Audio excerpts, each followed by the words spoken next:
Praise the lord everyone. Welcome to her story and his glory. ఈ రోజు episode లో మనము చెప్పుకోబోతున్నాము యాకోబు యొక్క రెండవ భార్య లాబాను వాళ్ళ కూతురు.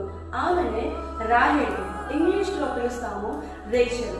రేచల్ అనేది ఒక Hebrew word which means female sheep అనమాట. ఓకే, ఈరోజు రేచల్ నుండి అనగా రాహేల్ నుండి మనము 5 విషయాలను నేర్చుకోబోతున్నాము.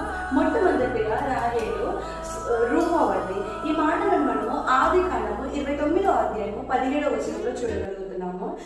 లేయా జబ్బు కండు గలది, రాహేలు రూపవతియు సుందరియునై ఉండెను. ఇక్కడ రాహేలు అందంగా ఉంటుంది, చాలా చక్కగా ఉంటుంది. కానీ ఒక మాట జ్ఞాపకం చేయాలనుకుంటున్నాను, శరీర రకమైన సౌందర్యమైనది వ్యర్థమైనది, ఆత్మీయ సౌందర్యమైనది దేవునికి ఇష్టమైనది, దేవుడు కోరుకునేది కూడా అదే.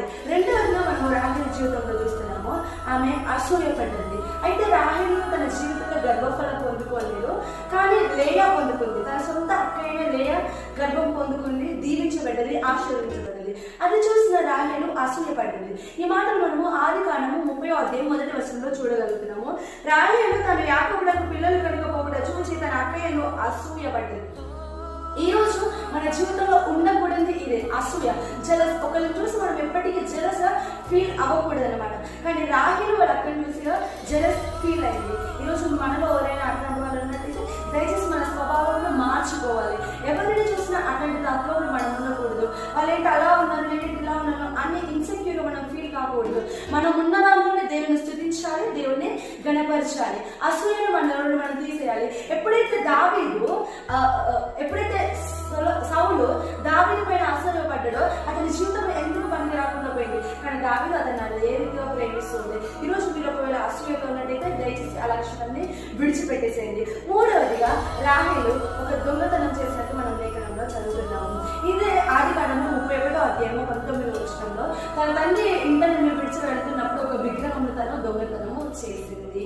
నాలుగవదిగా తను ప్రార్థనవంతురాలు. అంటే ఇట్లాంటి పరిస్థితి అయితే తన గర్భము తెరవబడినప్పుడు తను దేవుని వైపు ఆశతో ఎదురు చూస్తున్న స్త్రీగా మనము చూస్తున్నాము. 30వ అధ్యాయము 22వ వచనము ఇదే ఆదికాండంలో మనము చూస్తున్నాము కదండి. దేవుడు రాహేలును జ్ఞాపకం చేసుకొని ఆమె మనవి విని ఆమె గర్భము తెరిచెను. ఇక్కడ రాహేలు చేసిన ప్రతి విన్నపము, ప్రతి ప్రార్థన దేవుడు విని ఆయన యొక్క గర్భమును తెరిచి ఆమెకు మొట్టమొదటిగా ఇచ్చిన బహుమానం ఎవరు అనంటే యోసేపు. అదే రీతిగా 5వదిగా మనము చూడగలుగుతున్నాము రాహేలు జీవితంలో ఆమె దీవించబడ్డ స్త్రీ.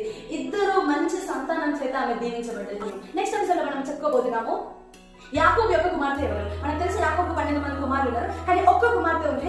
ఆ కుమార్తె